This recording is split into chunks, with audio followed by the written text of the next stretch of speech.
Assalamualaikum. Hi friends, welcome to my channel. இன்னைக்கு நம்ம பார்க்க போற ரெசிபி மட்டன் சுக்கா. இதுக்கு தேவையான பொருள் எல்லாத்தையும் நம்ம ரோஸ்ட் பண்ணி எடுத்துக்கலாம்.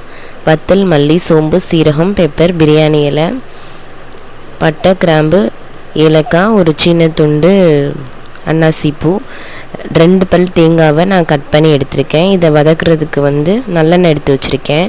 ஒரு பேனில் 2 டேபிள் ஸ்பூன் நல்லெண்ணெய் ஆட் பண்ணிக்கோங்க. நம்ம எடுத்து வச்சுருக்கிற ஸ்பைசஸ் எல்லாத்தையும் இது கூட போட்டு நல்லா ரோஸ்ட் பண்ணி எடுத்துக்கோங்க. நல்லா சூப்பரான ஸ்மெல் வர வெயிட் பண்ணி நார்மல் ஃப்ளேமில் வச்சு ரோஸ்ட் பண்ணிக்கோங்க. நல்லா ரோஸ்ட் ஆனதுக்கப்புறம் லாஸ்ட்டில் நம்ம எடுத்து வச்சுருக்கிற தேங்காயும் ஆட் பண்ணி அதுவும் ரோஸ்ட் ஆகிற வரை வெயிட் பண்ணி கரிஞ்சிடாமல் நல்லா ரோஸ்ட் பண்ணி எடுத்துக்கோங்க. இந்த மாதிரி ரோஸ்ட் ஆனதுக்கப்புறம் தனியாக ஆற வச்சுருங்க. இன்னொரு குக்கரில் ஒரு 2 டேபிள் ஸ்பூன் ஆயில் ஆட் பண்ணி ஒரு வெங்காயம், ஒரு பெரிய தக்காளி, ஒரு கொத்து கருவேப்பிலை ஆட் பண்ணி நல்லா வதக்கிக்கோங்க. இது கூடவே ஒரு இஞ்சி பூண்டு ஒரு 1.5 ஸ்பூன் ஆட் பண்ணிக்கிடலாம். நான் ஒரு 1/2 கிலோ மட்டன் எடுத்திருக்கேன். அதையும் இதோட போட்டு நல்லா மிக்ஸ் பண்ணிக்கலாம். இஞ்சி பூண்டு தக்காளி வெங்காயத்தோடு நல்லா ஒரு வேகிற அளவுக்கு கொஞ்சம் வச்சுக்கலாம்.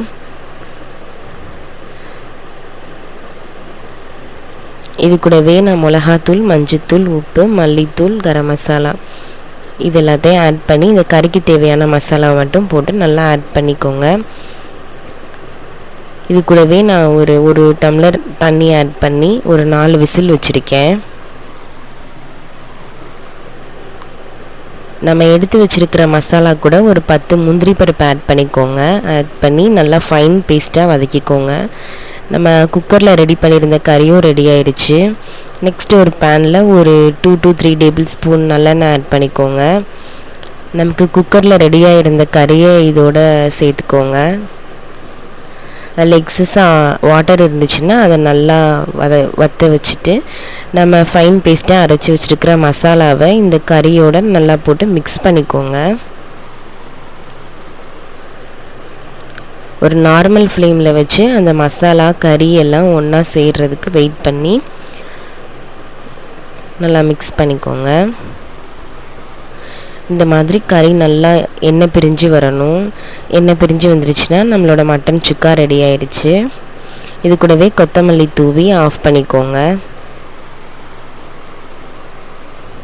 சூப்பரான அல்டிமேட்டான டேஸ்ட்டாக இருக்கும். கண்டிப்பாக வீட்டில் ட்ரை பண்ணி பாருங்கள். இது நம்ம சப்பாத்தி, பரோட்டா எல்லாத்துக்கூடையும் வச்சு சாப்பிட்லாம். சூப்பராக இருக்கும். எங்கள் வீட்டில் சண்டே ஸ்பெஷலுக்கு நான் மட்டன் சுக்கா தான் பண்ணியிருந்தேன். உங்கள் வீட்லேயும் ஒரு நாள் கண்டிப்பாக செஞ்சு பாருங்கள். சூப்பராக இருக்கும் இந்த மட்டன் சுக்காவோட டேஸ்ட்டு. நம்ம ஸ்பைசஸ் அரைக்கும் போது நல்லா ஃபைன் பேஸ்ட்டாக அரைச்சிக்கோங்க.